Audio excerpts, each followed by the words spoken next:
Rangkuman informasi pilihan dari berbagai kabupaten dan kota di Jawa Timur segera hadir dalam Buletin Jawa Timur. Buletin Jawa Timur.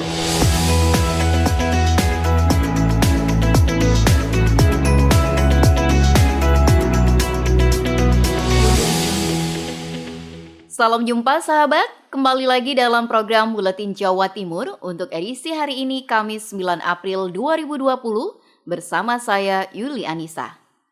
Perdana dari RGR Tulungagung, fasilitas sterilisasi di area publik.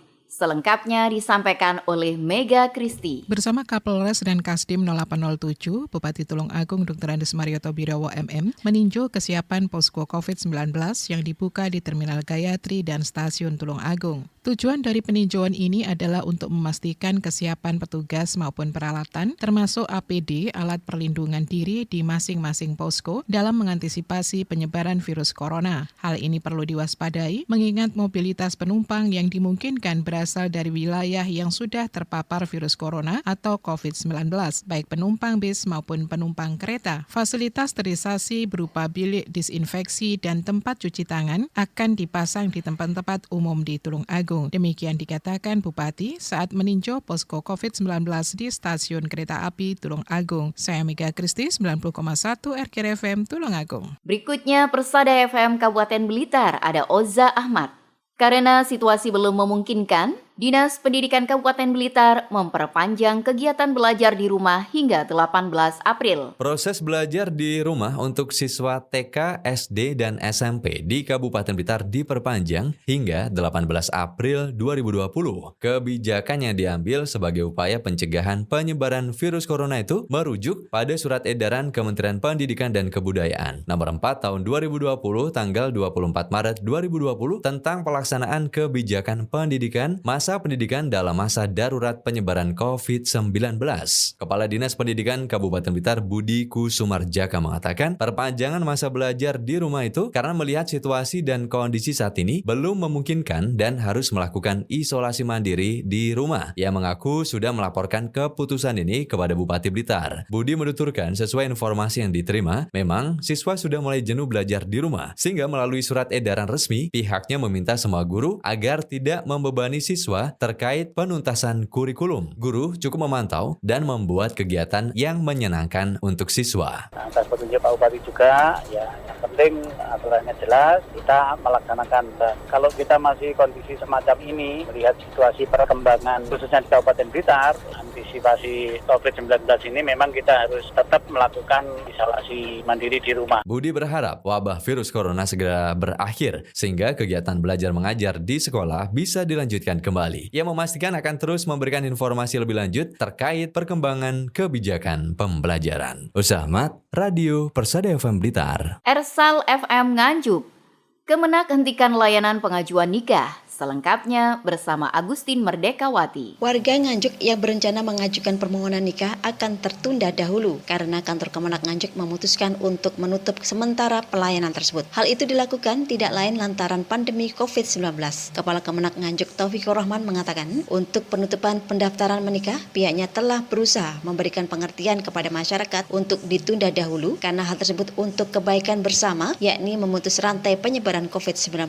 Adapun perlakuan berbeda diberikan bagi masyarakat yang telah mendaftar juga keluar hasil penetapan ijab pernikahannya. Untuk golongan tersebut akan tetap dilakukan dengan perlakuan khusus, yakni memperhatikan aspek kewaspadaan tinggi dan harus sesuai juga mengacu pada protokol kesehatan. Dari 105,3 FM, Agustin Merdekawati. Ada Halilul Aris dari Pradia Suara Tuban. Bupati Tuban instruksikan tunda pembayaran KUR selama wabah COVID. Sejumlah pedagang keliling di Kabupaten Tuban merasa keberatan ketika ditagih untuk membayar kredit usaha rakyat KUR di masa wabah pandemi COVID-19. Paguyuban Pedagang Keliling Kabupaten Tuban menyampaikan keberatan tersebut secara langsung kepada Bupati Tuban, Fathul Huda, saat pembagian paket sembako gratis di Pendopo Krido Manunggal Tuban, Senin 6 April 2020. Ketua Paguyuban Pedagang Keliling Kabupaten Tuban, Gunadi, mengatakan para pedagang sangat terdampak atas bencana nasional COVID-19. Pasalnya, mewabahnya virus corona tersebut membuat pendapatan pedagang menurun tajam. Menanggapi hal tersebut, Bupati Tuban Fatkul Huda menyampaikan sesuai instruksi langsung dari Presiden, angsuran KUR dan kredit lainnya bisa ditunda pembayarannya selama bencana corona. Masyarakat cukup membayar bunga angsuran dahulu. Sama mengenai KUR, sudah kita semua mendengar instruksi Presiden itu untuk kredit KUR bisa ditunda, tidak harus dibayar saat ini. Itu ada instruksi sudah begitu Mas Bambang. Kemudian perbankan ini semuanya kalau yang sifatnya kredit angsurannya bisa tidak dibayar dulu, tapi tetap membayar bunganya saja. Khalilul Aris, Pradia Suara untuk Buletin Jawa Timur. Dari Gresik ada Suara Gresik, Kevin Chandra mengabarkan, imbas COVID-19, Satlantas Gresik berlakukan kawasan physical distancing. Sehubungan dengan pencegahan penyebaran COVID-19, Satlantas Polres Gresik melakukan pembatasan sosial berskala besar dengan penutupan Jalan Ahmad Yani dan Siti Fatimah binti Maimun. Penutupan ini didasari surat perintah dari Polda Jatim kepada jajarannya untuk bersama-sama memutus rantai penyebaran COVID-19. Kegiatan ini dilaksanakan oleh Satlantas Gresik bersama Satpol PP, Kantipnas, dan beserta stakeholder untuk melaksanakan pembatasan sosial berskala besar sesuai dengan yang disampaikan oleh Presiden dan Gubernur Jatim. Menurut Ibda Darwoyo dari Satlantas Gresik mengungkapkan bahwa pembatasan wilayah berskala besar ini adalah keputusan final dan harus dipatuhi bersama oleh masyarakat. Penutupan jalan ini berlaku sampai waktu yang tidak ditentukan. Harapannya dengan adanya pembatasan sosial berskala besar ini, masyarakat bisa lebih waspada dan bisa mengurangi aktivitas di luar rumah untuk mencegah penyebaran COVID-19. Kevin Chandra melaporkan dari Suara Gresik. Suara Sidoarjo ada Panji Harto bawa kabar.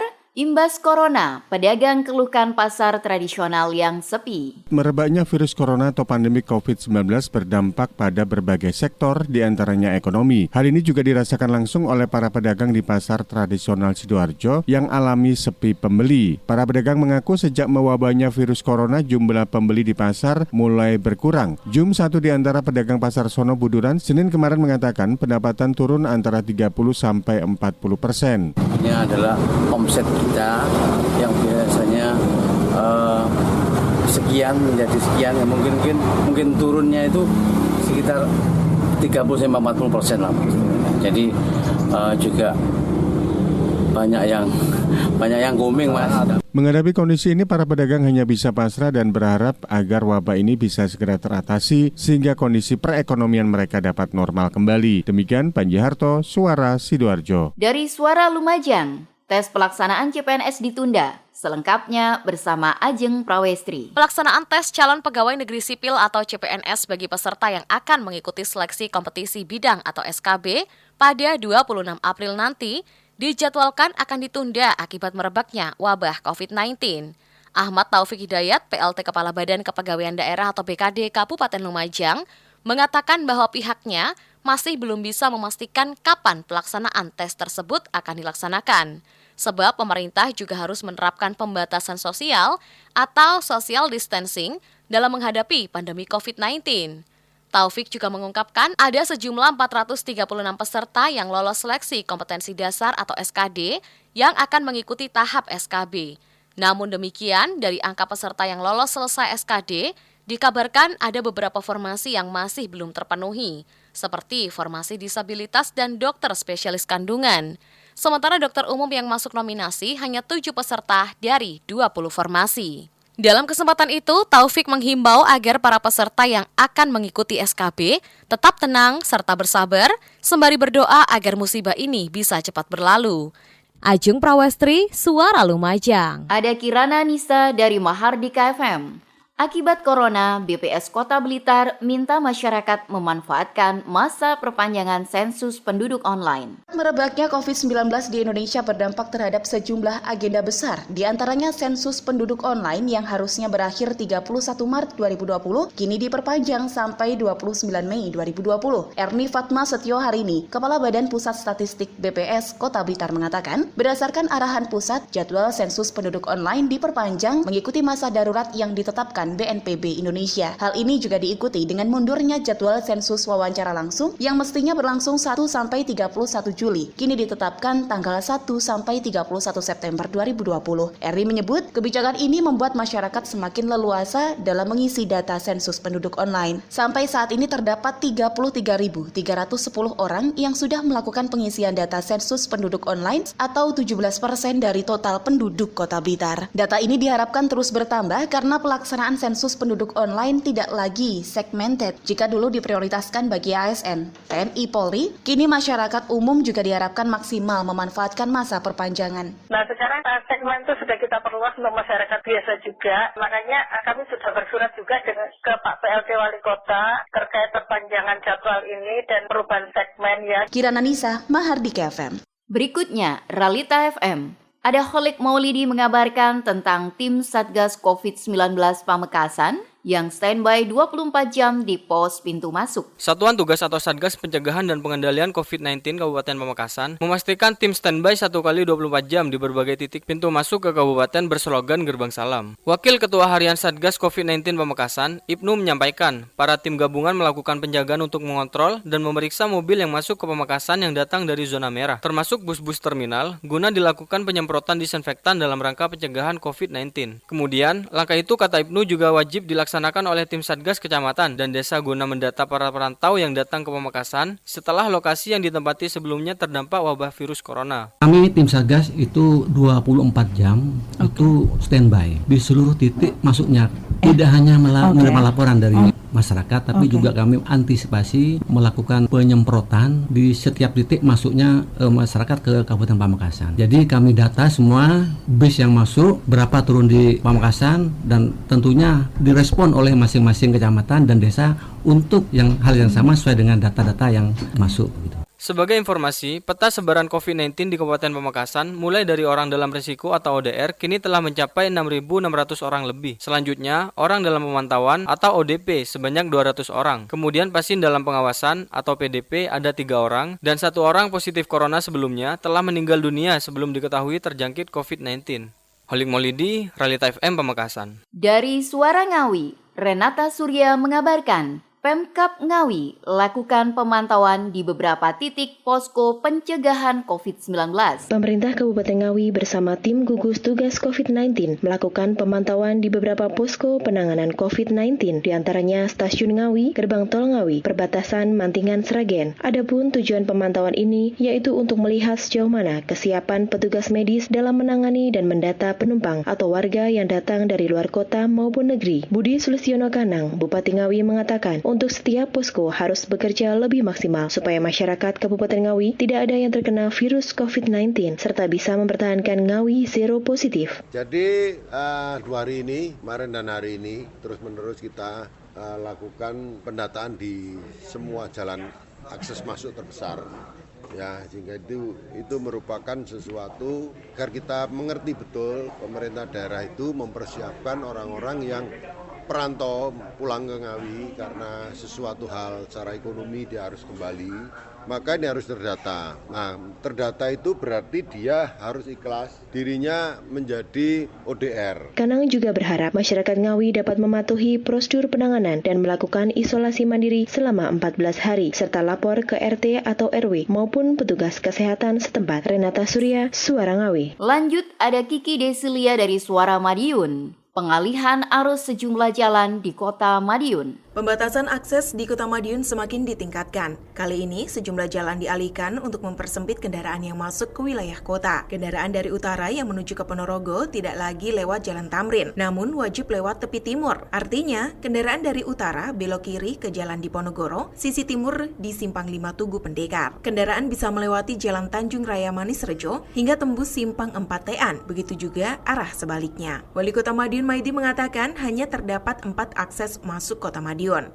yakni Jalan Panglima Sudirman, Jalan Setiabudi, Jalan Pahlawan, dan Jalan Agus Salim. Sejumlah jalan kecil juga ditutup, seperti Jalan Kelapasari, dan akses dari timur hanya diperbolehkan lewat Jalan Setiabudi. Kendati masih dibuka, Jalan Setiabudi dilengkapi tenda dengan petugas penyemprot disinfektan. Begitu juga dengan 3 jalur akses masuk yang dibuka lainnya. Tujuannya agar semua kendaraan yang masuk Kota Madiun terdeteksi dan tersterilisasi. Begitu juga dengan di sisi barat. Semua kendaraan jarak jauh wajib lewat ring road. Akses dari daerah Madigondo juga ditutup di titik pertigaan Jalan Hayam Wuruk sebelah Jembatan Beranjangan. Wali Kota menyebut semua kendaraan yang keluar masuk lewat 4 jalur tadi akan dilakukan pemeriksaan. Mulai kemana dan tujuannya. Masyarakat Kota Madiun akan diminta kembali jika hendak keluar kota. Begitu juga sebaliknya, warga luar kota dari daerah zona merah juga akan diminta karantina terlebih dahulu. Kiki Desilia, Suara Madiun. Blambangan FM, ada Akbar Wiyana.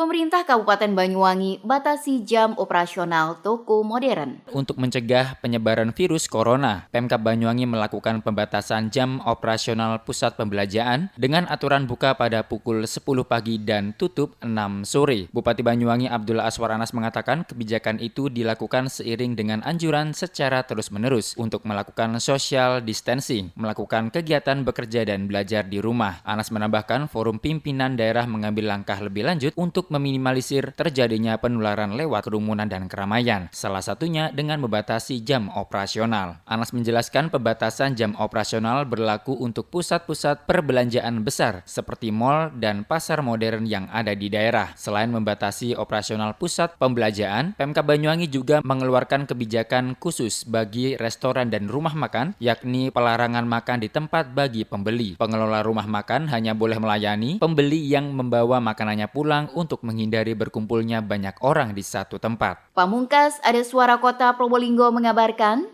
2 positif corona kondisinya semakin membaik. Wali kota minta warga tidak panik. Selengkapnya bersama Stebi Julionatan. Hasil swab terhadap pasien dalam pengawasan atau PDP di Kota Probolinggo akhirnya keluar. 2 orang warga dinyatakan terkonfirmasi positif COVID-19 dan sudah dirawat di ruang isolasi RSUD Dr. Muhammad Saleh sejak beberapa hari lalu. Kondisi keduanya pun kini membaik. Dengan begitu, per tanggal 7 April terdata ada 174 orang dalam pengawasan dan 1 pasien dalam perawatan atau PDP yang sudah sembuh. Diinformasikan pasien yang terkonfirmasi adalah bapak dan anak. Salah satu dari mereka tertular COVID-19 usai mengikuti pelatihan petugas kesehatan haji Indonesia atau PKHI di Surabaya pada bulan Maret lalu. Di Kota Probolinggo ada 6 orang yang mengikuti pelatihan, namun 5 orang sudah dites dan hasilnya negatif. Petugas Dinas Kesehatan pun sudah bergerak cepat dengan melakukan tracking untuk mengetahui siapa saja yang sudah melakukan kontak dengan 2 warga tersebut. Di tempat kerjanya serta di lingkungan pun sudah di rapid test dan hasilnya negatif. Tebi Julionatan, Suara Kota Probolinggo. Demikian sahabat Buletin Jawa Timur untuk hari ini, 9 April 2020. Saya Yuli Anissa, terima kasih dan sampai jumpa. Rangkuman informasi pilihan dari berbagai kabupaten dan kota di Jawa Timur baru saja sahabat dengarkan dalam Buletin Jawa Timur. Buletin Jawa Timur. Buletin Jawa Timur bisa sahabat dengarkan Senin sampai Jumat jam 8 pagi dan 4 sore. Disiarkan serentak di Lembaga Penyiaran Publik Lokal Suara Sidoarjo, Persada Kabupaten Blitar, Mardika Kota Blitar, Ralita Pamekasan, Suara Sampang, Suara Kota Probolinggo, Suara Lumajang, Suara Pasuruan, Blambangan Banyuwangi, Wika Mojokerto, Suara Gresik, Pradia, Suara Tuban, Malawapati Bojonegoro, Ersal Nganjuk, Suara Madiun, Suara Ngawi, Suara Pacitan, Praja Angkasa Trenggalek, dan RGR Tulungagung. Persembahan dari Asosiasi Lembaga Penyiaran Publik Lokal Jawa Timur.